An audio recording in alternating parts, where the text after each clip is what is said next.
Pensamiento del día domingo 3 de noviembre. Ser puros de corazón.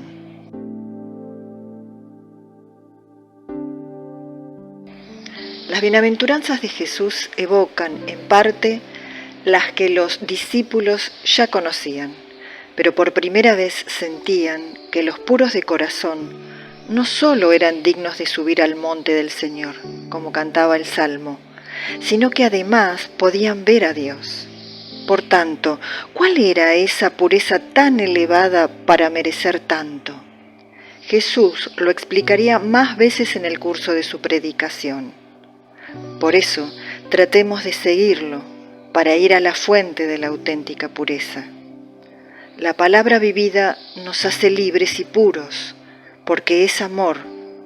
Es el amor el que purifica con su fuego divino nuestras intenciones y toda nuestra intimidad. Pero hay un amor que Jesús nos enseña y que nos permite vivir esta bienaventuranza. Es el amor recíproco, el de quien está dispuesto a dar la vida por los demás, a ejemplo de Jesús.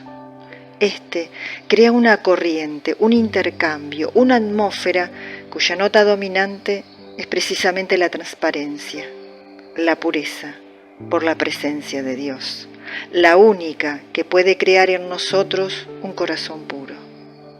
Viviendo el amor mutuo, la palabra actúa con sus efectos de purificación, de santificación. Chiara Lubich, fragmentos del comentario a la palabra de vida de noviembre de 1999. Palabra de vida, noviembre de 2024. Esta viuda, en cambio, ha dado todo cuanto poseía, todo lo que tenía para vivir. Marcos, capítulo 12, versículo 44.